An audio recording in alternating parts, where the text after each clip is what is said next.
내 이름은 양유리. 1년 전 남편은 병으로 젊은 나이에 세상을 떠났고 지금은 시부모님과 5살 된 딸아이와 넷이서 살고 있다. 남편이 떠난 후에도 시부모님은 나와 딸아이를 가족으로 아껴주셨고 나만 좋으면 계속 같이 살자고 하셨다. 그 말씀은 어린 딸아이를 남겨놓고 남편이 떠나버린 슬픔과 두려움으로 의지할 곳 없던 나에게 크나큰 버팀목이 되었다. 시부모님의 도움을 받으며 나는 파트 근무를 시작했고 딸아이를 열심히 키우고 있다. 딸바보였던 남편, 자기 일에 최선을 다했던 남편의 빈자리를 혼자서 메꾸는 일은 너무 버거운 숙제였다. 가끔씩 모든 걸 포기하고 싶어질 때도 있었지만 그럴 때마다 시어머니가 혼자서 속 끓이면 못 써. 우리가 있잖아. 라고 언제나 손을 내밀어 주셨다. 그 덕분에 나는 몸과 마음을 겨우 추스를 수 있었다. 그런데 지금까지 거의 시댁에 오지도 않았던 시누이가 갑자기 와서는 대뜸 자기들도 여기서 같이 살고 싶다고 했다. 시누이와 시누이 남편, 2살 된 아들까지 갑자기 식구가 불어났고 우리의 일상에 큰 변화가 일어났다. 원래부터 사리 분별력이 없었던 시누이는 결혼을 앞두고 시부모님한테 큰돈을 빌려간 뒤로 행방이 묘연했다. 집을 나간 뒤 한 번도 찾아오지 않았던 시누이였다. 심지어 남편의 장례식에도 오지 않았기 때문에 완전히 절연한 거나 마찬가지라고 생각했었는데 왜 이제 와서 갑자기 같이 살자고 하는지 저희가 의심스러웠다. 불길한 예감은 적중했다. 시누이가 집으로 들어오고 며칠 후 갑자기 내 방으로 들어오더니 내 몫으로 된 유산은요? 라며 뜬금없이 따졌다. 웬 갑툭튀? 유산이라뇨? 라고 되묻자 웬 시침이? 오빠 유산이요. 설마 혼자서 꿀꺽하려는 건 아니죠? 라며 따지는 듯한 말투로 나왔고 나는 얼떨결에 자다가 봉창도 아니고 무슨 유산은 유언에 따라서 상속 절차 다 끝났고요. 아가씨 몫은 없었어요. 라고 했는데 나도 모르게 목소리가 커졌다. 시누이는 하! 개 어이없네. 나랑 우리 남편이 직장까지 그만두고 왜 내려왔는데 이제 와서 유산 없다고 하면 다야? 라면서 거의 협박조로 유산을 내놓으라고 발광을 했다. 결국 혼자서 감당이 안 된 나는 시부모님께 말씀드렸다. 시부모님도 기가 막혀 하시면서 내 자식이지만 어디서 저런 게 나왔는지 라며 힘없이 고개를 떨구셨다. 시부모님은 시누이에게 당장 나가라고 호령을 하셨지만 내가 왜 나가? 이제 이 집 자식은 나 하나야. 이러면 안 되지. 라면서 버티기 작전으로 나왔는데 시부모님께 자기를 나쁘게 말했다며 나한테 보복성 화풀이에 괴롭힘까지 시작했다. 하루는 빨래를 걷고 있는데 내 옷만 감쪽같이 사라진 걸 발견했다. 시어머니한테 물어봐도 모르겠다고 하시고 이상하다 하면서 찾아다니다가 집 밖에서 쓰레기 봉투를 발견했다. 설마 하면서도 혹시나 해서 쓰레기 봉투를 열어보자 빨랫줄에 널어놓았던 내 옷들이 들어있었다. 너무 어이가 없어서 힘없이 서 있었는데 시누이가 등 뒤에서 생각보다 빨리 찾았네 라면서 비웃었다. 이러는 이유가 뭐냐고 물었더니 그 옷들도 전부 오빠 유산으로 산 거 아님? 오빠 돈 혼자서 쓰는 게 열받아서 버렸다 왜? 라면서 나를 노려봤다. 시누이의 막대먹은 태도에 열이 받은 나는 앞으로는 삼가야 될 거예요 라고 내 딴에는 경고를 했지만 시누이는 무시하고 가버렸다. 다시 며칠 후 시어머니가 만든 저녁을 다 같이 먹고 있었는데 내 그릇에만 고춧가루가 범벅이 되어 있었다. 어이가 없어서 시누이를 쳐다보자 실실 웃으면서 내 약을 올렸다. 유치하게 계속 이럴 거예요? 그만하죠! 라고 하자 상황을 파악한 시어머니가 자기 그릇하고 내 그릇을 바꾸더니 시누이한테 너 털 떨어지게 계속 이럴래? 애 엄마식이나 돼서 언제 철날래? 그러자 시누이가 자리에서 벌떡 일어나더니 고성을 질렀다. 오빠도 없는데 왜 피 한 방울 안 섞인 사람이 계속 얹혀 사는 건데 오빠한테 받은 돈 토해내고 애 데리고 당장 나가란 말이야. 시누이가 악을 쓰고 있을 때 시아버지가 퇴근해서 오셨고 시누이를 향해 당장 나가야 될 사람은 너야! 라고 고함을 치셨는데 갑자기 가슴을 움켜쥐고 쓰러지셨다. 나와 시어머니는 시아버지한테 달려갔고 위급 상황이라고 판단, 구급차를 불렀다. 병원으로 옮겨진 후 시아버지는 긴급 수술을 받게 되셨고 우리는 병원에서 대기했다. 하지만 수술이 장시간이 될 것 같다며 나는 딸아이도 있고 하니 먼저 집에 가라고 하셔서 시어머니만 남고 나는 집으로 왔다. 집에 오자 시누이 식구들이 보이지 않았다. 밤늦은 시간에 온 식구가 보이지 않는 게 이상해서 전화를 걸었지만 받지 않았다. 아무리 사리 분별력이 없다곤 하지만 자기 아버지가 쓰러졌는데 놀러 갔을 리는 없고 혹시 병원에 갔나 하고 시어머니한테 전화를 해봤는데 시누이 가족은 오지 않았다고 하셨다. 다음날 아침 딸아이를 데리고 다시 병원으로 갔는데 시아버지는 수술 후 깨어나셨고 다행히 생명에는 지장이 없는 상태라고 했다. 그 말에 겨우 안심했다. 시어머니가 집에 가서 짐을 챙겨오겠다고 하셔서 병실엔 내가 남아있기로 했다. 얼마 후 집에 가신다고 했던 시어머니한테서 전화가 걸려왔고 떨리는 목소리로 시어머니가 서랍 속에 넣어뒀던 돈이 없어졌어! 라고 소리치셨다. 시어머니 말씀으로는 만일의 경우를 대비해서 시아버지가 서랍 속에 비상금으로 넣어뒀던 돈 300만 원이 몽땅 없어졌다고 하셨다. 그 말을 듣는 순간 범인은 시누이란 걸 느낌적으로 알았다. 반복해서 전화를 걸자 시누이가 마침내 전화를 받았고 다짜고짜 나 이제 그 집에 갈 일 없어 라고 했다. 그러더니 계속해서 아빠 장례식은 언제 끝나? 장례식 끝나면 유산은 내 통장으로 입금 부탁해 라고 인면수심, 망언을 넘어선 패륜적인 발언에 분노한 나는 아버님 수술 대성공했어. 이 집에서 나가는 건 자유지만 훔쳐간 돈은 돌려놔. 그러자 시누이는 안 죽었어? 라면서 계속해서 패륜적인 발언을 이어갔다. 그러더니 유산 입금 안 되면 다시 집에 가야지 뭐. 그런데 그 돈은 어쩌지? 지금 우리 여행 가려는 중인데 며칠 바람 좀 쐬고 집에 간다고 엄마한테 전해줘 라고 하더니 전화를 끊었다. 그 말을 시어머니한테 전했더니 알듯말듯한 표정으로 할 수 없지. 나한테도 생각이 있다 라고 하셨다. 다음날 시어머니가 드디어 대화가 가능할 정도로 회복된 시아버지한테 시누이 일을 말씀하셨다. 그러자 시아버지가 내가 왔구먼. 그 작전 당장 실천해 라고 하셨다. 그러더니 시어머니는 집으로 가셔서 황급하게 짐을 싸기 시작하셨다. 영문도 몰랐지만 일단 시어머니를 도와 같이 짐을 꾸렸다.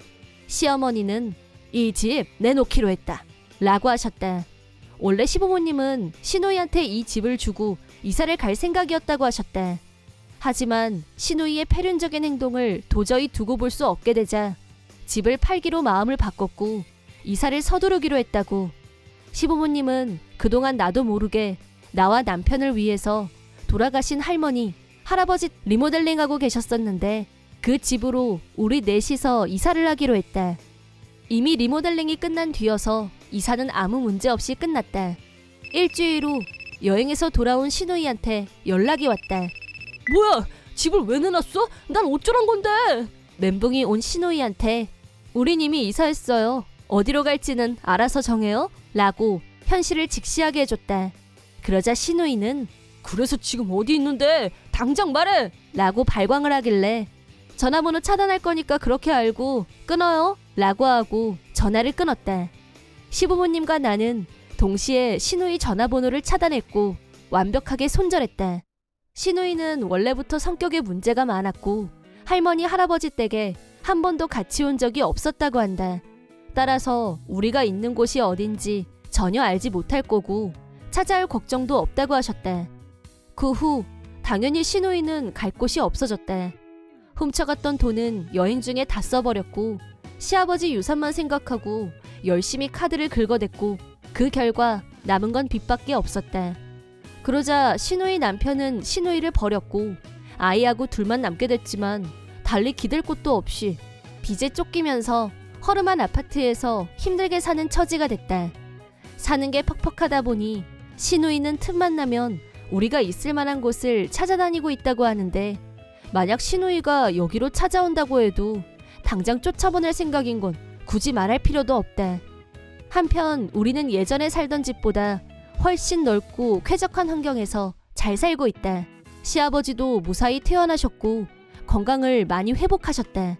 날씨가 좋을 때는 마당에서 바비큐 파티도 하고 평화로운 일상 속에서 가족들끼리의 시간을 즐기고 있다. 앞으로도 시부모님과 딸아이와 함께 행복하게 살고 싶다는 마음뿐. 내 이름은 김동구. 투자로 성공한 난 26살쯤에 퇴사하고 인터넷 쇼핑몰을 차렸다. 회사 운영은 순조로웠고 돈도 많이 벌어서 30살쯤에 7살 연하의 레이싱 모델과 결혼했다. 결혼 3년차를 맞이한 지금도 아내 왕나리와는 신혼 때처럼 알콩달콩 잘 살고 있다. 아내는 결혼 후엔 전업주부로 있으면서 일 때문에 바쁜 날 열심히 내조하고 있다. 솔직히 결혼하기 전에는 아내가 돈을 목적으로 나에게 접근하는 건 아닌지 의심도 했었지만 결국 사려 깊은 모습에 반해서 진지하게 사귀다가 결혼까지 하게 되었다. 하지만 요즘 들어 아내를 신뢰할 수 없게 됐다. 내가 아내의 비밀을 눈치채면서 그렇게 됐다. 어느 날 아내가 외출 중이었을 때 일에 필요한 서류를 찾고 있었는데 아내 방에 있는 서류 케이스를 열자 내가 전혀 모르는 신용카드 명세서가 나왔다. 거기엔 지난달 청구액이 나와 있었는데 무려 500만 원이나 되는 돈이었다. 깜짝 놀라서 내역을 살펴보니 내가 출장 가 있는 동안 여행 갔었던 사실을 발견했다. 더 자세히 알아보니 호텔 예약은 2사람으로 되어 있었다. 그러니 나 몰래 누군가와 여행을 갔단 얘기였다. 설마 하면서도 난 아내의 불륜을 의심했다. 하지만 일이 너무 바빠서 불륜 증거를 파악하기는커녕 아내에게 따져 묻지도 못한 채 한 달이 지났다. 마침 그때쯤 어쩌다가 야근을 하지 않고 이른 시간에 퇴근하고 집에 갔는데 아내가 보이지 않았다. 난 그 틈에 아내의 방에 있는 서류 케이스를 다시 체크하기로 했다. 그랬더니 거기엔 지난달 카드 명세서가 있었고 이용 대금은 600만 원으로 지난달보다 더 큰 돈이었다. 자세히 살펴본 뒤 지지난달처럼 아내가 여행을 갔었다는 걸 알아냈다. 사려 깊은 사람인 줄 알았던 아내가 내가 일하는 사이에 몰래 여행을 가다니 너무 충격적이라서 미쳐버릴 것 같았다. 흥신소에 불륜 조사를 의뢰하기로 결심한 난 근무 중에 한가한 시간을 이용해서 회사에서 빠져나왔다. 회의가 끝나고 서둘러 밖으로 나오자 갑자기 어지럼증이 몰려왔다. 그대로 계단에서 굴러떨어진 난 병원으로 옮겨졌다. 깨어나 보니 병실엔 회사 직원이 있었고 괜찮냐며 물으며 날 걱정하는 기색이었다. 듣기로는 과로와 스트레스가 겹쳐 쓰러진 찰나에 계단에서 떨어져 머리를 부딪혔다고 한다. 병원에서 아내에게 연락했으니 곧 올 거라고 말하곤 동료는 로비로 내려갔다. 얼마 후에 다시 돌아왔나 했더니 동료는 하얗게 질린 얼굴로 주저앉다시피 했다. 무슨 일이냐고 물어봤더니 겁에 질린 얼굴로 입을 열었다.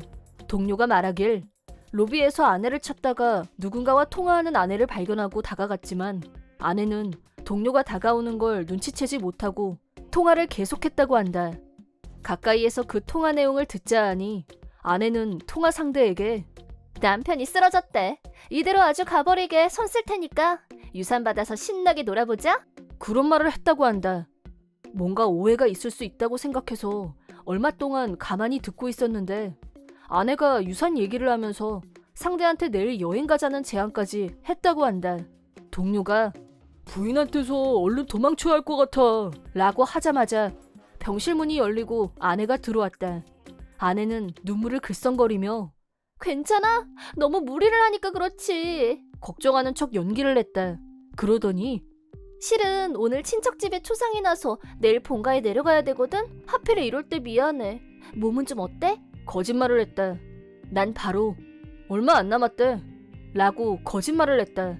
그러자 아내가 안 돼! 충격받는 척을 하길래 그래도 친척집에 초상이 났는데 큰일이니까 가봐야지. 내일 가봐 라고 했더니 알겠어. 금방 돌아올게 라는 말을 남기고 내 짐을 가지러 집으로 돌아갔다. 아내가 나간 뒤 동료가 다음 일은 나한테 맡겨. 아내의 거동을 감시해주겠다고 했다. 다음날 병실에서 동료의 연락을 기다리고 있는데 엄청난 양의 사진이 전송되었다. 떨리는 마음으로 확인해보니 젊은 남자와 손잡고 걷는 아내의 사진이 있었다. 장소는 공항이었고 캐리어를 끌고 있었다. 역시 아내는 불륜남과 여행을 즐기러 간 거였다. 내가 입원한 사이에 유산을 기대하며 여행을 가다니. 그 순간 아내에 대한 애정이 싹 사라지고 미움으로 바뀌었다. 다행히 내 부상은 심각하지 않았고 난 바로 퇴원할 수 있었다. 난 바로 아내에게 복수하러 나섰다. 내가 모든 것을 알고 있다는 것도 모르고 아내는 여행하면서 내가 걱정되는 척 몇 번이나 메시지를 보냈다. 하지만 난 그 메시지를 읽지도 않고 무시했다. 여행에서 돌아온 아내의 모습을 공항에서 확인한 동료에게 큰일 났습니다. 사장님이! 라는 연락을 해달라고 부탁했다. 아내와 불륜남의 피부는 보기 좋게 그을려 있었다. 10중 8구 하와이나 뭐 그런 데서 호강하다 왔겠지. 아내는 내 동료와 통화를 마치자 웃음을 머금고 생각보다 빨리 가버렸나봐. 다음 달엔 어디로 여행 갈래? 유산 들어오면 일 때려치워도 돼. 신나게 써제끼자. 하고 잔뜩 신이 난 모습이었다. 동료는 그런 아내의 모습을 꼼꼼하게 영상으로 남기고 뒤를 밟았다. 충격받은 척하며 아내가 병원으로 왔을 때 그곳엔 미리 연락해서 대기해달라고 부탁드린 우리 부모님과 장인 장모님이 계셨다. 아내는 뛰어난 연기를 선보였다. 어쩌다 이런 일이. 아직 한창인 나이인데. 아내는 울부짖으며 무너져 내렸다. 바로 그때 장모님이 아내의 옷을 잡아당기며 힘껏 귀싸대기를 날렸다. 대체 이게 무슨 일인지 어리둥절해 보이는 얼굴로 혼비백산한 아내는 내가 쌩쌩한 모습으로 나타나자마자 모든 것을 깨달은 모양이었다. 여보, 어떡해? 하고 뒤로 넘어가는 아내에게 공항에서 찍은 영상을 보여주자 망연자실하며 그 자리에서 굳어버렸다. 유산은 안 들어올 거야. 보다시피 난 건강하니까. 아쉽게 됐네. 난 그렇게 말하며 이혼 서류를 내밀었고 아내는 아니야, 다 오해야. 변명하기 시작했다. 그러자 장인 장모님이 그만하고 얼른 사과부터 해. 아내를 다그쳐서 마지못해 사과하게 했다. 다들 있을 때 전부 솔직하게 털어놔. 내가 추궁하자 더 이상 변명은 통하지 않겠다고 생각했는지 겨우 진실을 털어놓기 시작했다. 아내는 돈을 목적으로 나와 결혼했고 결혼 후에도 내 눈을 피해 계속 호스트바에 다녔다고 했다. 그러다 마음에 든 젊은 호스트에게 돈을 갖다 바치고 여행을 즐기는 생활을 하고 있었다고 한다. 자초지종을 얘기하면서 아내는 점점 본성을 드러내더니 젊고 예쁜 나랑 결혼한 것만으로도 행운이잖아. 이혼하는 건 아깝지 않아? 자의식 과잉이 티나는 발언을 마구 날렸다. 이제 와서 내가 진심으로 이혼을 원할 리 없다고 착각하는 아내에게 현실을 깨닫게 해주기로 했다.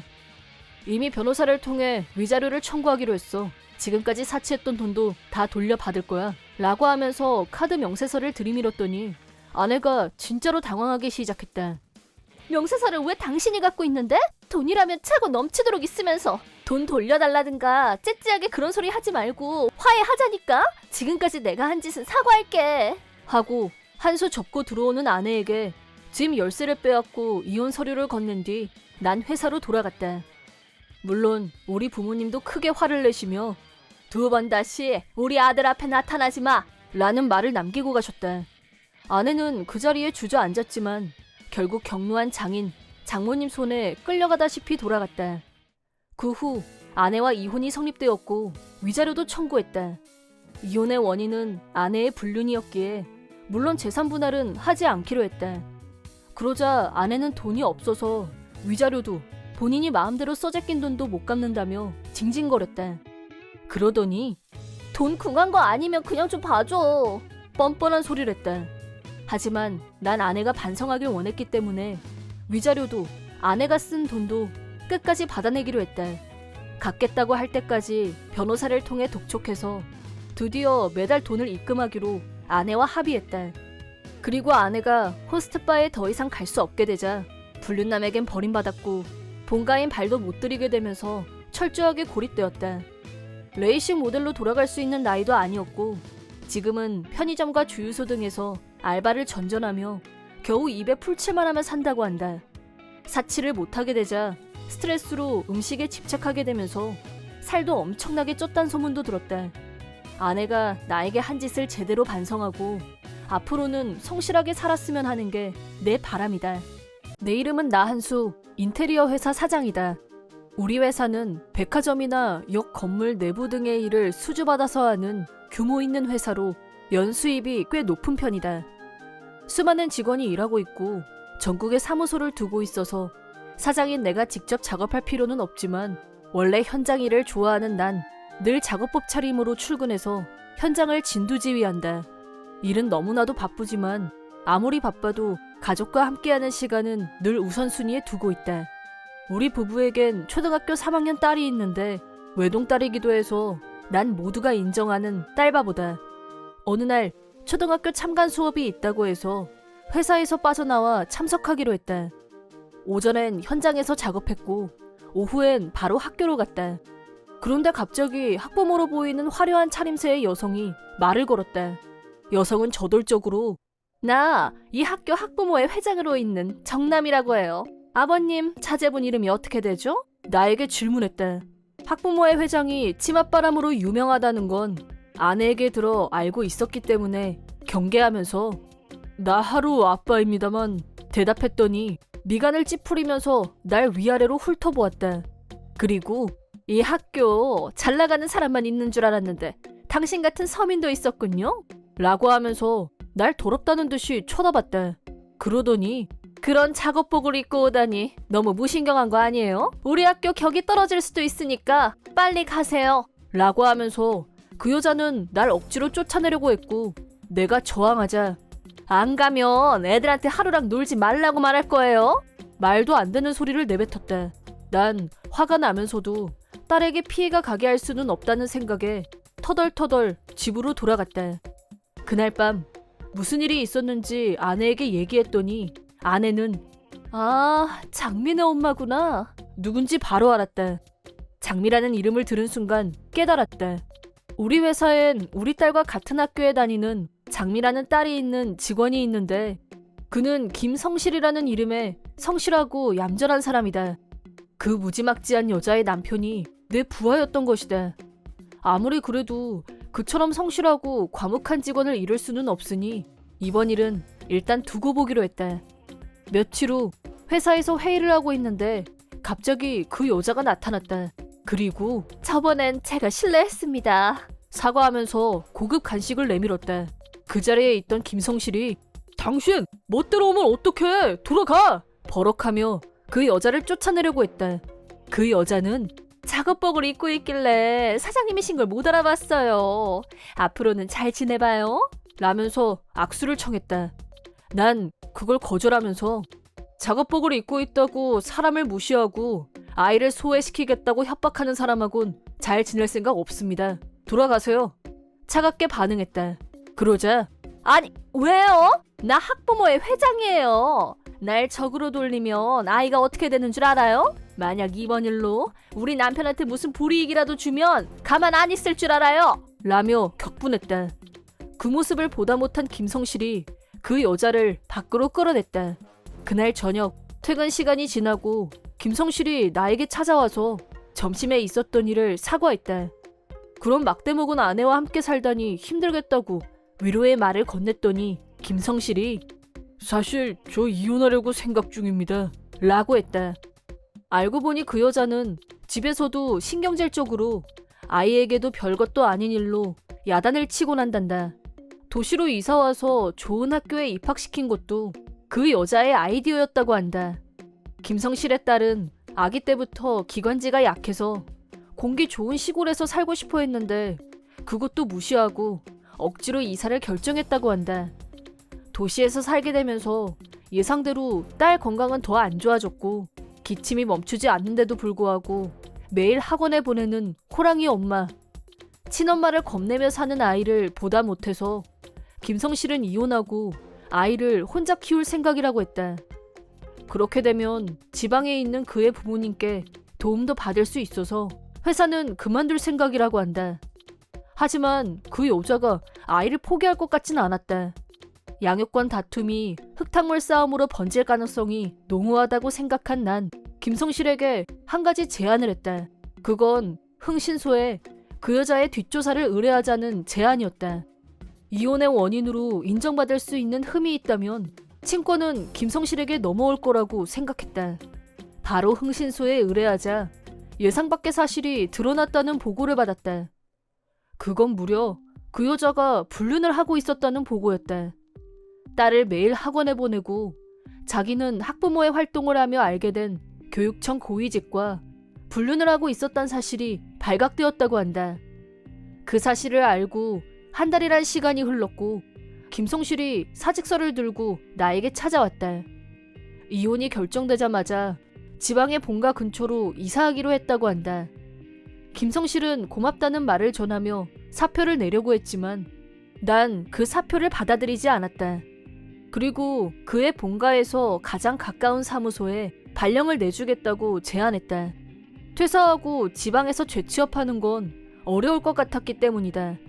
내 제안을 듣자마자 그는 울먹거리며 고맙습니다. 실은 정말 재취업할 수 있을지 너무 불안했어요. 라고 했다. 그런 그를 격려하며 발령일까지는 지금까지야 다름없이 열심히 일해달라는 말을 건넸다. 발령이 정식으로 정해지고 그 이튿날 그 여자가 다시 회사로 쳐들어왔다. 이게 어떻게 된 거예요? 남편을 지방으로 자천하는 건 너무하잖아요. 그 정도 일로 이런 처분을 내리는 건 용납할 수 없어요. 여자는 다른 직원들도 있는 곳에서 소란을 피웠다. 내가 왜 이런 상황까지 온 건진 피차 다 아는 건데 그만하시죠. 한마디 했더니 지방 같은 데로 이사 가면 딸 앞길이 막힐 거 아니야? 절대 안 돼. 발령 취소해요.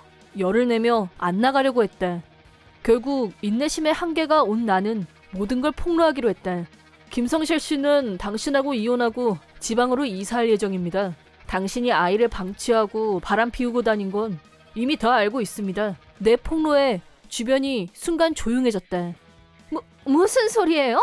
내가 바람? 뭐요? 여자는 시치미를 뗐지만 그때 마침 현장에서 일하던 김성실이 돌아와서 여자에게 직접 이혼하겠다고 전했다. 흥신소를 통해 입수한 정보를 사진과 함께 여자 앞에 들이밀자 그제야 아무 말도 하지 못하고 당황하며 사죄했다. 그건 사고였어. 이제 두 번 다시 바람 안 피울 테니까 이혼만은... 울면서 매달리는 여자. 하지만 버스는 이미 떠났다. 발령도 이사도 전부 이미 정해진 일이니 이제 와서 반성하고 사죄해도 소용없었다. 김성실은 여자와 불륜남에게 위자료를 청구했고 무사히 이혼 절차도 마무리됐다. 그리고 예정대로 지방 발령을 받아 본가 근처로 이사 갔다. 이사하고 얼마 안 돼서 딸의 건강에 변화가 있었다고 한다. 기침이 멈춰서 약도 필요 없어졌고 완전히 건강을 되찾았다고 한다. 무리하게 학원을 보내지도 않고 조부모님께 귀여움받으며 지내다 보니 친엄마를 보고 싶어 하지도 않고 매일 즐겁게 생활하고 있다고 한다. 그 여자는 어떻게 됐냐고? 문구적거리기만 하는 사이에 이혼이 결정되고 위자료까지 청구받고 궁지에 몰린 상황이었다. 불륜남에게도 처자식이 있었고 김성실이 자택으로 내용증명을 보내면서 불륜이 들통났고 여자는 그쪽에서도 위자료를 청구받았다고 한다. 가족도 재산도 한 번에 날린 여자를 상대해줄 사람은 아무도 남지 않았고 부모님과 친척에게도 버림받아 지금은 사람들 앞에 나서지 않고 혼자 조용히 살고 있다고 한다. 딸과 떨어져 살게 되면서 보고 싶어도 볼 수 없게 되었고 바람 피운 것도 매일 후회하면서 살고 있다고 한다.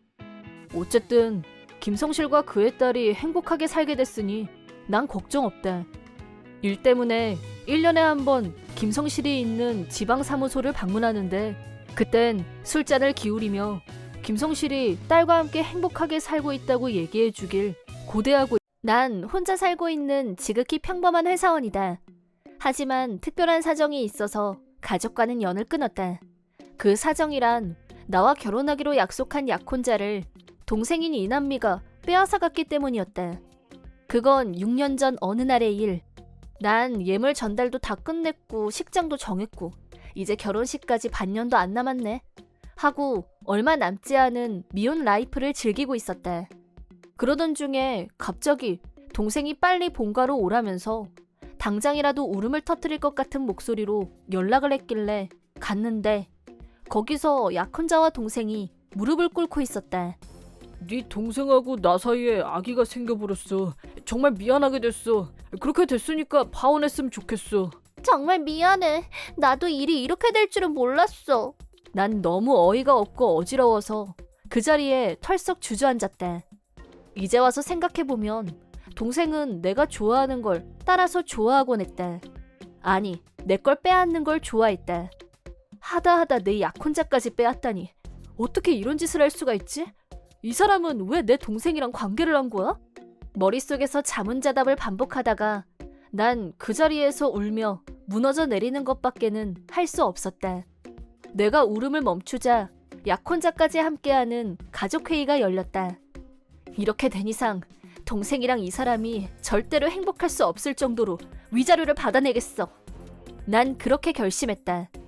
아빠는 당연히 동생과 약혼자가 잘못한 거라며 그가 나와 헤어지고 동생과 결혼하는 건 뭘 염치한 일이니 두 사람도 결혼하면 안 된다고 하셨다.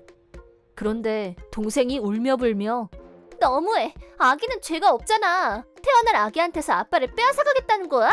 뭐가 너무하단 거야? 자기가 저지른 역겨운 짓은 어떻고 입만 살았네 라는 생각이 들었지만 엄마는 동생 편이라서 동생이 불쌍하지도 않냐면서 동생 편에 서서 날 탓했다. 하지만 아빠는 애초에 잘못은 동생이 저질렀으니 자업자득이라고 했다. 난 최소한 아빠라도 올바른 가치관을 가지고 있다는 사실에 안심했다.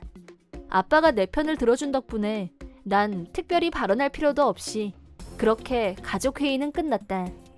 그리고 난 전 약혼자에게 위자료를 주겠다는 약속을 단단히 받아냈고 동생은 부모님과 연을 끊고 나의 전 약혼자와 결혼을 강행하게 되었다. 가족이 연을 끊으면 동생도 내 약혼자를 빼앗은 일을 뉘우칠 거라고 난 그렇게 생각했지만 이때부터 상황이 급변했다. 바로 여동생 부부를 본가에 받아준 것이다. 그건 여동생을 편애한 엄마 때문이었다. 아빠는 반대한 모양이지만 결국 엄마 등살에 떠밀려 어쩔 수 없었다고 한다. 엄마에게 난 귀여운 동생이 어쩌다 한번 저지른 실수를 용서할 줄도 모르는 지독한 언니로 보이나 보다. 그 후 엄마는 나에게 전화해서 왜 동생 탓만 하고 그러니? 애초에 네가 약혼자를 빼앗겨서 일이 이렇게 됐잖니. 네 동생은 너한테 상처 줬다면서 울고 있는데 그만 용서해줘. 폭언을 퍼부었다.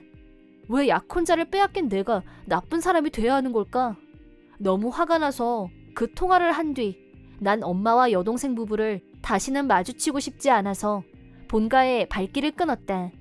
하지만 가족회의에서 내 편을 들어준 아빠와는 연락을 주고받으며 정기적으로 같이 식사도 했다. 가족이라고 할 수 있는 건 아빠뿐이다. 소중한 가족이다. 그렇게 생각하고 살았는데 여동생 부부가 본가로 들어간 지 2년이 지난 어느 날 이제 2년이나 지났잖아. 용서할 때도 됐어. 아빠가 나에게 그렇게 말했다. 유일하게 내 편이었던 아빠가 왜 나에게 그런 말을 하는 건지 너무 충격적이라서 순간 할 말을 잃었다. 아빠는 용서하라고 쉽게 말하지만 내 입장에서 동생은 약혼자를 빼앗아간 악마다. 남이라면 차라리 나았겠지만 평생 행복한 두 사람을 옆에서 지켜보며 아무렇지 않게 살 수는 없다. 겨우 2년 만에 아빠가 그렇게 변해버렸다는 사실이 충격적이었다. 아빠만큼은 내 편이라고 믿었는데 아마도 아빠는 동생이 낳은 아기와 함께 살면서 정이 들어버린 모양이다. 손주를 예뻐하는 건 당연하다고 생각한다. 하지만 그걸 나한테까지 강요하는 건 다른 얘기다. 두 사람과 거리를 두고 사는 것조차 받아들이지 못하는 가족에게 내 마음은 차갑게 얼어붙었다. 어렸을 때부터 지금까지 내가 가진 걸 빼앗기만 했던 동생이 반성하고 있을 거란 생각은 들지 않았다. 내가 가족과 왕래하게 되면 분명 자기가 더 행복하다는 걸 보여주려고 애쓸 것이다. 안 봐도 훤하다. 그러니까 동생과 관계를 회복하는 건 불가능하다고 답했다. 그러자 아빠까지 엄마가 그랬던 것처럼 내가 고집 부린다고 우기길래 난 그날을 마지막으로 아빠와도 연을 끊었다. 이렇게 가족 모두와 연을 끊어버렸는데 몇 달이 지난 어느 날 부모님이 직장으로 찾아왔다. 찾아온 이유는 파혼하게 된 자초지종을 알고 있는 전 약혼자의 직장 상사가 인연을 소중히 여길 줄 모르는 인간은 신용할 수 없다는 그런 이유로 전 약혼자를 좌천시켰다고 한다. 한직으로 좌천된 전 약혼자는 납득할 수 없다며 퇴사하고 사업을 시작했지만 퇴사한 이유가 주변에 알려지면서 사업이 잘 안 됐고 큰 빚을 지게 됐다고 한다. 그리고 이대로 가다간 담보로 잡힌 집까지 날아가게 생겼으니 돈을 좀 빌려줬으면 좋겠다 라는 부탁을 하러 온 거였다. 난 내심 쌤통이라고 생각했다. 하지만 그걸 얼굴에 드러내지 않고 아빠에게 언제까지 보내면 되냐고 물어봤더니 부모님은 얼굴이 환해지더니 나에게 날짜와 계좌번호 그리고 액수까지 말해주고는 잘 부탁해. 최대한 빨리 보내주렴. 라는 말을 남기고 떠나갔다. 부모님은 내가 위자료를 받고 있다는 것도 알고 있었고 내가 결혼하기 전부터 꾸준히 저금했단 것도 알고 있었다. 그러니 사정하면 돈을 줄 거라고 생각했겠지. 그럴 리가 없는데 말이다. 난 단순히 회사에 근무지 이동 신청을 하고 종적을 감추기까지 며칠이 필요할지 역산하려고 물어본 것뿐이다. 그리고 난 가족들과 영원히 엮이지 않기 위해 본가에서 멀리 떨어진 곳에 있는 부서를 회사에서 추천받아 다른 지역에서 일하기 시작했다. 물론 당일엔 부모님과 동생, 하다못해 전 약혼자까지 돈이 안 들어왔다며 몇 번씩 전화를 해댔다. 내가 돈을 보낼 줄 알고 가족끼리 느긋하게 안심하고 있었겠지. 그래서 난 엄마에게 내가 돈을 보내겠다는 말은 한마디도 안 했다. 그저 당신들한테서 도망갈 시간을 벌려고 입금일을 물어봤을 뿐이라고 메시지를 보냈더니 오타가 가득한 욕설을 메시지로 보냈다. 난 전부 무시하고 다 차단해버렸다. 그리고 새로운 인생을 살기로 했다. 이번 일을 겪고 역시 혼자가 편하다고 느끼면서 독서나 요리 등 취미생활을 즐기며 독신 라이프를 즐기고 있었다. 부모님과 동생 부부가 어떻게 됐는지는 몰랐는데 최근 들어 이사한 집 근처역에서 중학교, 고등학교 때 친하게 지내며 그 시절에 자주 같이 놀던 동창을 마주쳤다. 그 친구는 출장으로 이 지역을 왔다가 우연히 날 보고 말을 걸었다고 한다. 그때 우리 집 근황을 친구가 전해주었다. 동창이 말하길 부모님 집은 경매로 넘어가서 집도 없이 지금은 기초생활수급자로 살고 있다고 한다. 왜 동창이 우리 가족 근황을 알고 있냐고?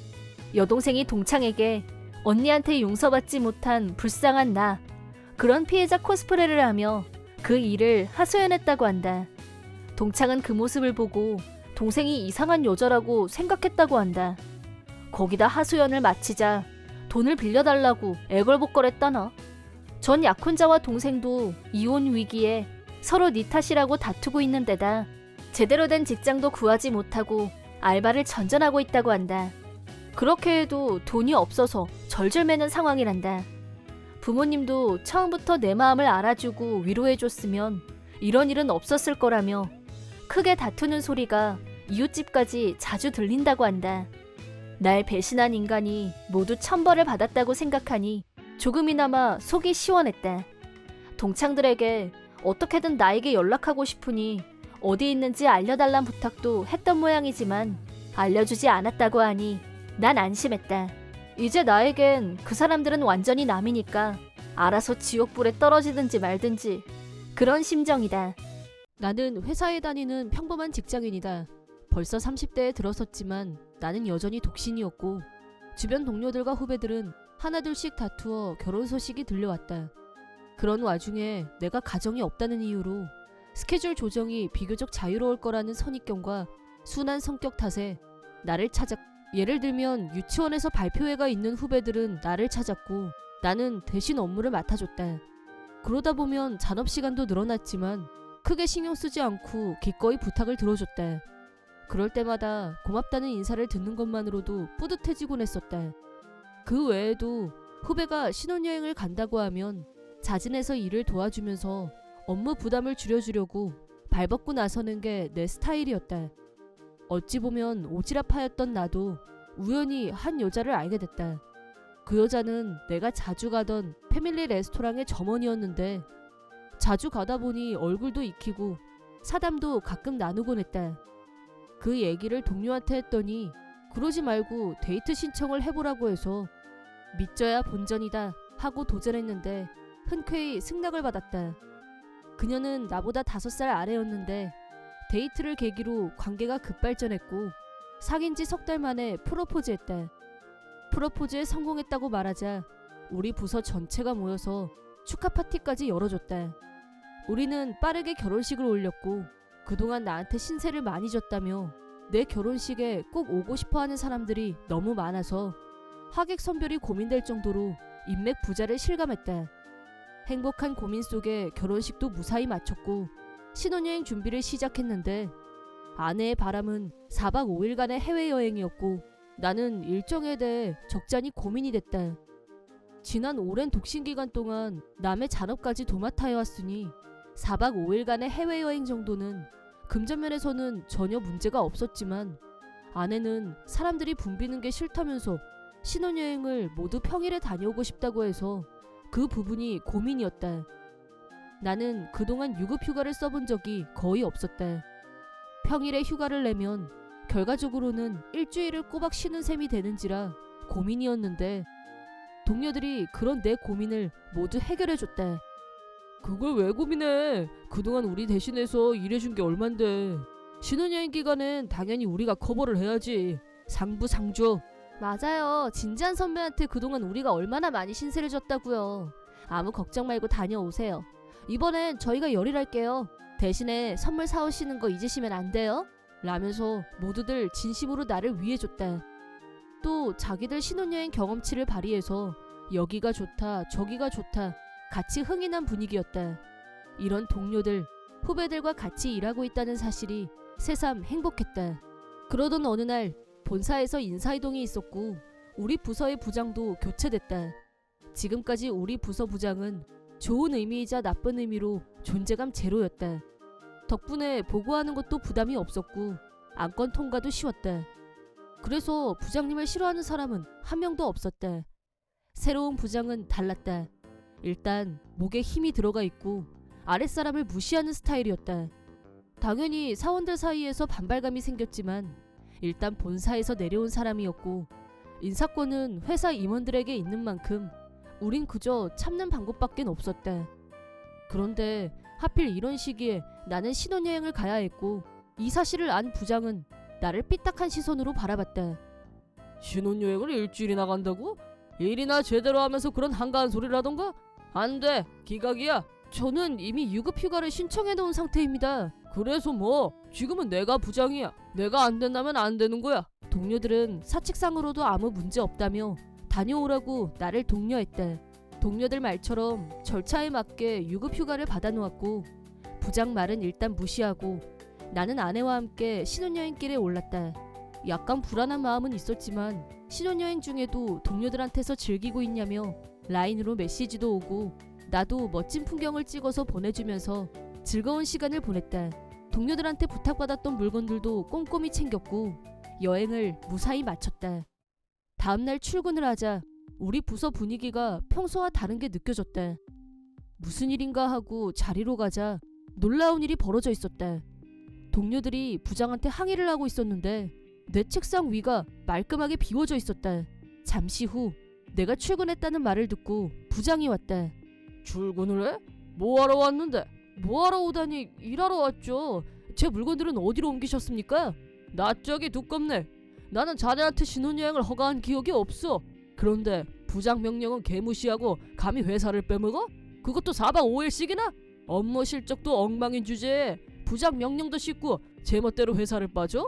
내가 그걸 가만둘 것 같아? 네 짐들은 전부 갖다 버리라고 했어. 그리고 넌 해고야. 그냥 집에나 가. 네가 할 일은 없으니까. 그 말을 듣고 놀란 나는 제 짐들 어디다 버리라고 하셨어요? 그 안에 엄청 중요한 서류가 있다고요. 니까지 꽤 중요한 소리가 어디 있어? 무능한 월급 도둑짐은 갖다 버리는 게 환경을 위해서 좋아. 그냥 하는 말 아닙니다. 그 안에는 오늘 클라이언트와 사인하기로 한 계약서가 있었다고요. 자그마치 50억짜리. 그 말에 놀란 부장은 순간 표정이 얼어붙었다. 그런 말을 왜 안 한 건데? 얘기하려고 해도 듣지 않으려고 한 사람은 부장님입니다. 서랍에 열쇠까지 잠가놨었는데. 나는 그런 귀중한 계약서를 열쇠도 채우지 않고 보관할 정도로 허술하지 않다.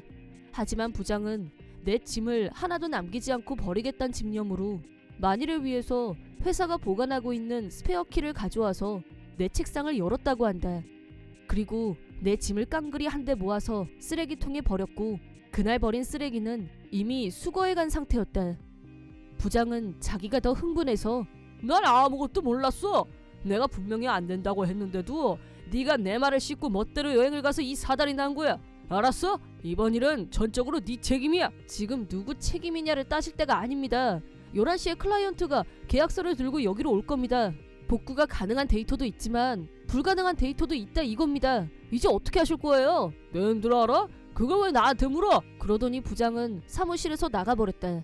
복구가 불가능한 데이터란 다른 부서와 협력해서 작성했던 자료를 말한 거였는데 동료들과 부하들이 벌써 다른 부서를 찾아가서 협력했었던 모든 관련자들에게 사정을 설명하고 새로 작성하는데 성공했다. 그 결과 클라이언트 대응을 무사히 할 수 있었고 계약이 성사됐다. 하지만 이번 일에 대해서는 부서 직원 전체가 부사장님께 보고했고 다시 사장님께 보고됐다. 하마터면 50억 가치의 계약이 수포로 돌아갈 위기에 처했었다는 걸 알게 된 사장님은 격노했고 즉시 부장을 호출했다. 그리고 그날로 바로 해고 처분이 내려졌다. 또 이 일은 본사에도 보고됐는데 본사에서도 이 일에 대해 엄중하게 처분. 부장은 강등 처분을 받은 후 본사가 아닌 지방지사로 자천됐다. 일반적으로 지방으로 자천된 후 다시 본사나 대도시로 복귀된 예는 없었다. 그래서 자천 지령을 받은 사람들은 퇴임 때까지 지방에 있는 작은 출장소에서 일을 하거나 그만두거나 선택지는 둘 중에 하나였다. 부장은 해고 처분이 내려진 후 왜 저한테 이러세요? 잘못은 진지하니 했는데 회사 일은 내팽개치고 신혼여행을 장기간 갔다 온다는 게 정신이 나갔단 거고 그런 애사심이라고는 눈꼽만큼도 없는 인간을 해고했을 뿐입니다. 라고 자기 변명을 했는데 대체 그 사고방식은 어느 시대 거야? 그리고 진지한이 얼마나 유능한지는 우리 회사에서 모르는 사람이 없어. 인성면에서도 자기 부서는 물론 타 부서에서도 진지한 군에 대해서 악평을 한 건 당신 하나야. 사람 보는 눈이 그렇게 없어서야 부장 자격이 있는 거야? 감히 누굴 해고해? 자격도 없는 게 나서서 몇십억짜리 계약이 날아갈 뻔했는데 어디서 변명짓거리야? 사장님한테 된통 깨지고 깨갱해서 조용히 회사에서 걸어나갔다는 후문이다. 물론 부장도 가족이 있었는데 이번 일로 아내분이 이혼 서류만 놓고 나가버렸다고 한다. 그 후 전 부장은 지방에 가서도 내가 예전에 부장이었어. 니들은 내 말만 들어. 어쩌고 망언을 했다가 아무도 거들떠보지 않는 병풍인간이 되었다는 이야기. 구제불능 그 잡채. 내 이름은 강인해. 운송회사를 경영하고 있다. 지금은 제법 지명도가 있는 운송회사로 성장했지만 중졸인 내가 회사를 만들고 지금의 모습으로 성장시키기까지 피, 땀, 눈물의 연속이었다. 트럭 한 대로 오직 혼자서 뛰어든 운송업이었지만 고객과 거래처를 소중히 여기면서 인맥을 넓혀온 결과 사업은 급성장했다. 지금은 연수입 30억을 넘고 취미로 모집하는 자동차 중에 전 세계에서 몇 대밖에 없는 귀중한 차를 4대나 소유하고 있을 정도로 재력을 갖추게 되었다. 올해 35살이 되었고 결혼 2년째 예쁜 아내가 있다. 아내 한진숙은 젊은 층에게 인기 있는 미용실에서 일하면서 내가 힘들었던 시기에 변함없이 나를 지지해줬다. 아내에 대한 고마움은 이루 말로 다 할 수 없을 정도고 앞으로도 열심히 일해서 행복하게 해주고 싶다. 우리 부부는 사이가 좋았지만 나에게는 천적이 있었다. 그건 바로 장모라는 존재. 장모는 우리가 결혼할 때부터 빈털터리 트럭 운전수라니 저런 인간 절대 용납 못해 라면서 결사반대였다. 아내와 처형 부부가 필사적으로 장모를 설득해서 간신히 결혼식을 올렸지만 그 후로도 나에 대한 적개심은 사그라들 줄을 몰랐고 나를 힘들게 했다. 처갓집에는 추석, 설을 제외하고는 절대 얼씬도 하지 않았지만 그 2번조차도 지옥을 들락거리는 기분이 들게 하는 사람이 장모였다. 설날을 목전에 두고 있을 무렵 우리 회사로 처갓집으로 보낼 물건들이 대량으로 도착했다. 물건들은 모두 홈쇼핑에서 구입한 것들이었고 대형 박스부터 소형 박스까지 양이 어마어마했다. 용금으로 생활하고 있는 장모가 무슨 돈으로 이렇게 많은 물건들을 산 건지 의문이 들었지만 어쨌든 처갓집으로 배송했다. 내가 직접 택배기사 노릇을 하자 장모는 내심 놀란 눈치였다. 난 또 누구라고? 못난 놈이 여긴 웬일이야? 누가 반긴다고? 라고 시비조로 나왔다. 택배 배달 왔어요. 라고 하자 장모는 개면쩍은 얼굴로 박스들을 받았다. 그리고 진숙이한테는 말하지 말게. 절대로. 알겠어? 라고 당부했다. 네, 알겠습니다. 대충 대답했지만 어딘가 뒤가 캥겨 보이는 느낌적인 느낌을 버릴 수 없었다.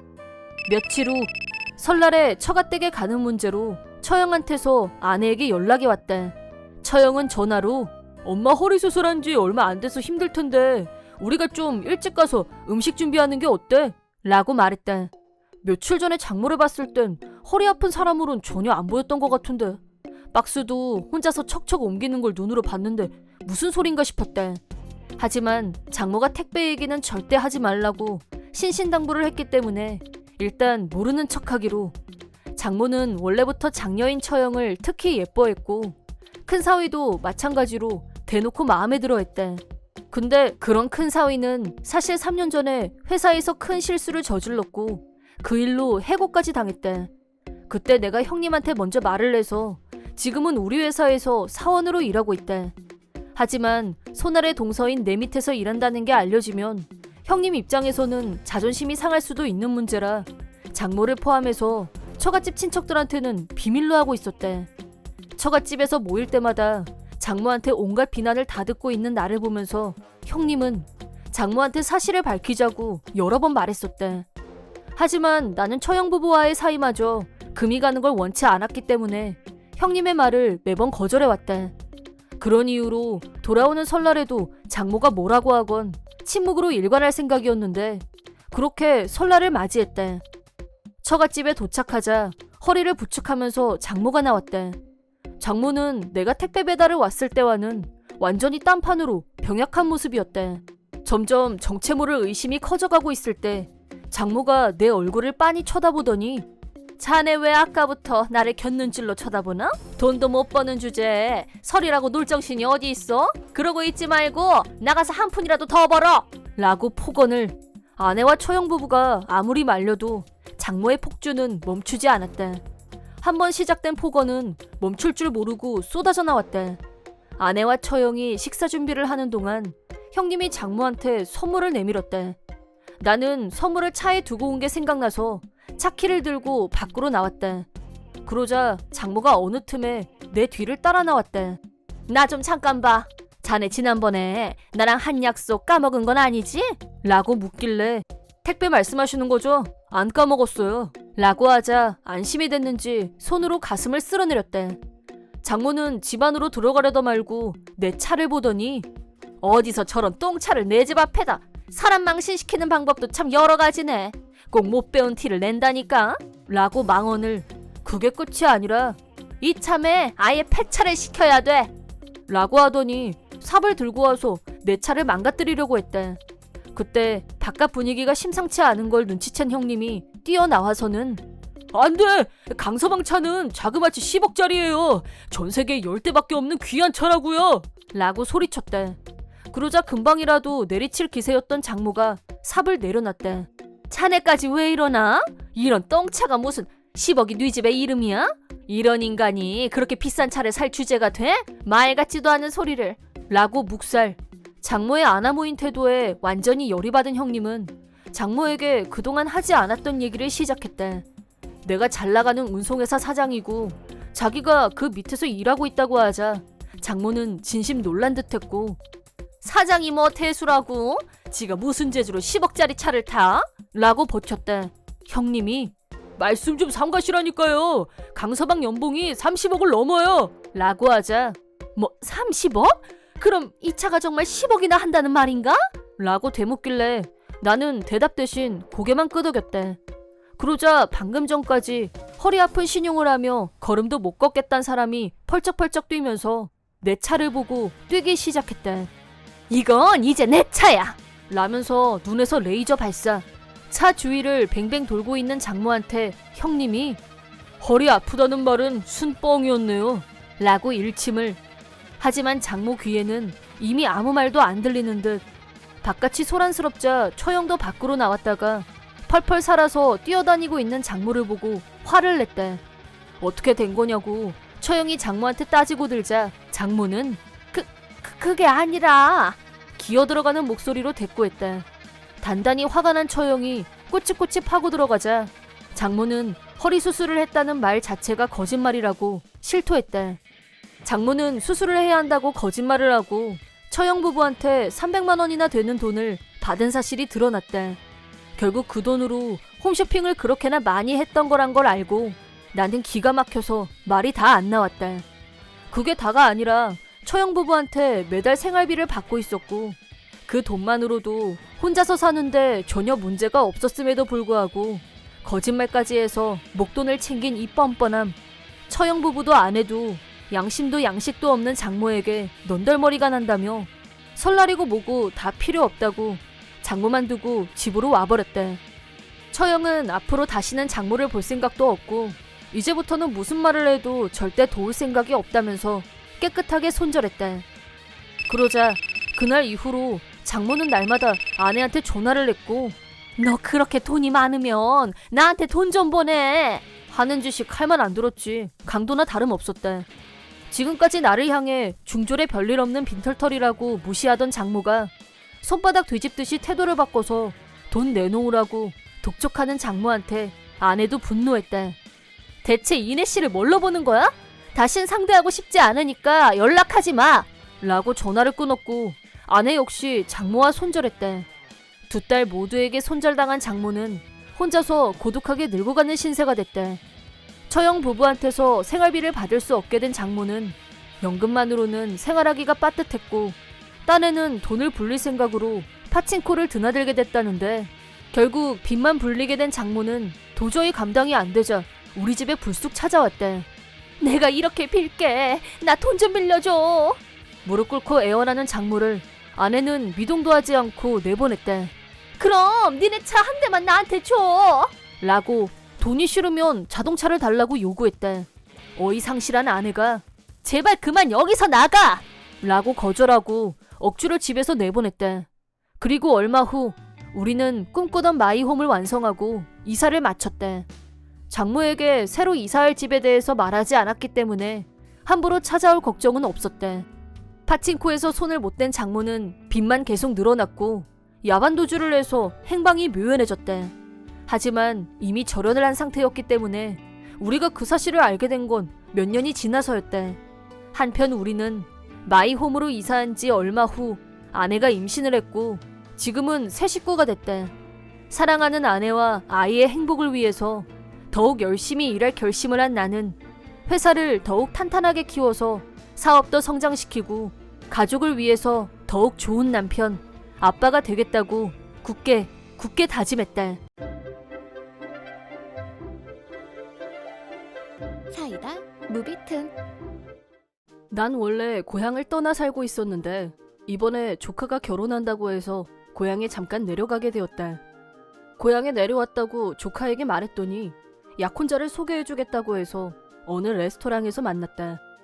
내가 레스토랑에 도착하자 조카는 반가운 기색으로 손을 흔들며 얼른 와서 앉으라고 눈짓을 보냈다. 그리고 난 자리에 앉으면서 조카의 약혼자를 봤는데 왠지 약간 기분이 안 좋아 보였다.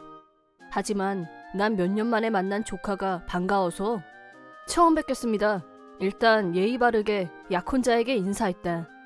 그러자 약혼자는 날 머리끝에서 발끝까지 훑어보며 아, 그쪽이 쌀쌀맞게 말하더니 그대로 자리에 앉았다.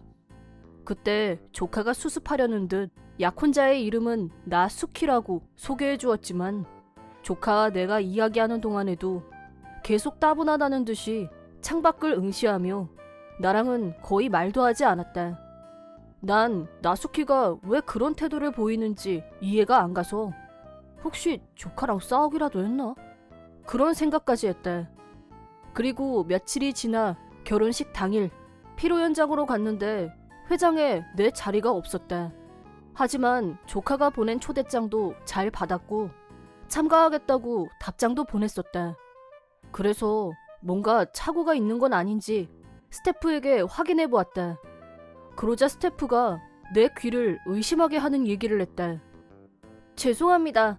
신부님이 초대 손님 명단을 수정하시겠다면서 손님은 사정이 있으셔서 못 오신다고 초대 손님 명단에서 빼달라고 하셨습니다. 뭐라고요?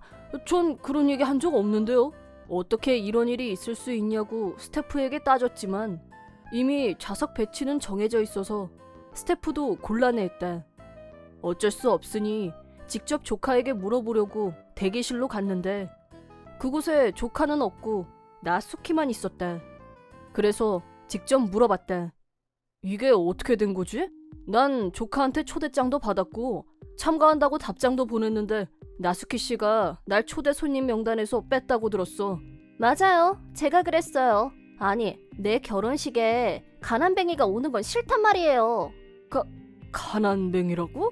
다 들었어요. 그쪽이 중졸이라 창피해서 고향에서 못 살고 다른 지역으로 도망쳤다면서요? 가족 중에 그런 인간이 있다는 소문이 도는 건 싫거든요. 이미 알고 있겠지만 남편은 대기업에 다니는 사람이에요. 그러니까 우리 결혼식엔 지위 높은 분들이 많이 오거든요. 그 속에 중졸인 그쪽이 섞여 있는 건 너무 쪽팔리잖아요. 그러니까 미안하지만 돌아가 줄래요? 남편한텐 내가 잘 둘러댈게요. 뭐 남편도 내심 당신 같은 가난뱅이 중졸을 초대하고 싶진 않았을 거예요. 그러니까 내가 배려해서 처리해줬을 뿐이에요. 나수키의 말에 어이가 없었지만 지금 여기에 있어봤자 어차피 이 결혼식에 내 자리는 없을 것 같아서 돌아가려고 대기실을 나가려던 참이었다. 그러자 조카가 날 발견하곤 반가운 기색으로 다가왔다. 삼촌 오셨네. 고마워. 아니, 난 이제 집에 가려고. 어? 왜? 일 때문에 그래? 아니, 아무래도 네 약혼자는 내 존재가 부끄러운 모양이야. 중졸에다 가난뱅이라서 자리도 없는 것 같더라. 그 말을 들은 조카는 엄청나게 매서운 눈길로 약혼자를 쏘아봤다. 삼촌 자리가 없다는 게 무슨 소리야? 그리고 중졸의 가난뱅이는 또 뭐고? 아니, 근데 맞잖아. 한참 전에 당신 삼촌이 중졸이란 것도 고향을 도망치듯 떠났다는 것도 다 들었단 말이야. 그게 무슨 말이야? 삼촌은 지금 내가 다니는 회사에 모 회사 사장님이야. 뭐? 아니, 중졸이라며. 중졸인 건 맞는데 도망쳤다는 건 헛소리야. 삼촌은 학창시절 할머니가 아프셨을 때 치료비 벌려고 고등학교 중퇴하고 다른 지역으로 돈 벌러 가서 매달 집으로 송금했던 사람이야. 그 전까지 삼촌은 학교에서 제일 똑똑한 학생이라는 말까지 듣는 수재였다고. 지금 회사도 삼촌이 바닥부터 시작해서 지금 수준까지 키운 거야. 그리고 우리 아빠가 병으로 돌아가셨을 때도 삼촌이 장례도 다 치러주셨고 내가 지금 회사에 들어간 것도 삼촌이 일하라고 불러주신 덕분이야. 나수키는 조카가 내 사정을 얘기하자 그 자리에서 얼굴이 하얗게 질렸다. 뭐야? 난 몰랐지. 몰라서 그랬다는 게 말이야 지금? 부자니까 잘 지낸다든지 중졸이니까 무시한다든지 너한테 그런 추한 모습이 있을 줄은 몰랐어. 안 돼. 잠깐만. 아니, 오히려 결혼 전에 알아서 다행이야. 너 같은 여자랑은 절대 부부가 될 수 없어. 그렇게 조카는 그 자리에서 나수키에게 파혼을 선언했다. 나도 나수키에게 화가 나긴 했지만 결혼식 당일에 식장에서 이러는 건 좀 아닌 것 같아서 조카에게 냉정하게 생각하라고 말해봤지만 결국 조카의 마음은 바뀌지 않았고 결혼식은 갑작스럽게 중단되고 말았다. 나수키는 울면서 조카에게 매달리며 다시 생각해달라고 애원했지만 네가 사과할 사람은 내가 아니잖아. 너 진짜 최악이다. 조카는 핀잔만 주고 그녀를 외면했다. 물론 회장은 카오스 그 자체였다. 하지만 부모를 대신하는 입장인 나에게 나수키가 무례한 언동을 하는 장면을 본 사람이 많았던 모양인지 다들 입을 모아 저러면 파혼당해도 어쩔 수 없다고 말했다. 거기다 나수키의 부모님은 본인들의 딸이 보인 추태를 알게 되자 망신스럽다고 회장에서 버럭하며 크게 화를 냈다. 이 상황은 100% 나수키의 잘못이니 피로 현장을 포함한 모든 비용을 위자료 명목으로 청구했다고 한다. 이에 초조해진 나수키는 주변에 내 전화번호를 수소문해서 나에게 연락했다. 아주 필사적인 목소리로 살려주세요. 그쪽이 그 사람한테 어떻게 말 좀 해주세요. 이러다간 조카분도 불행해질 거예요. 애원하길래 나도 모르게 웃음이 나왔다. 오히려 잘 된 것 같은데 당신같이 성격 나쁜 여자랑 결혼 안 하게 됐으니 말이야. 우리 조카는 정말 좋은 사람이니까 분명 다른 사람이랑 행복할 수 있을 거야. 아, 그리고 조카하고 파혼한 당신한테 난 이제 볼 일 없으니까 차단하겠습니다. 라고 했더니 전화기 너머로 발광하는 소리가 들렸다.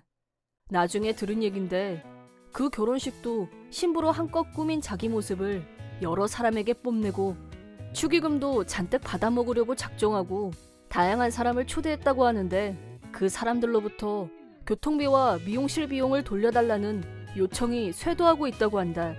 물론 식장도 당일 취소였기 때문에 환불 불가였다. 그리고 이렇게 된 건 본인 탓이니 자업자득이라고 부모님도 10원 한 푼도 못 받았다고 한다. 더해서 부모를 망신시켰다며 절형까지 당했다니 쌤통이다. 그리고 내 예상대로 조카는 3년 후에 멋진 여성과 결혼했다. 물론 이번에는 내 자리가 있었다. 조카와 그 배우자의 화사한 모습을 가장 가까이에서 지켜볼 수 있는 자리였다.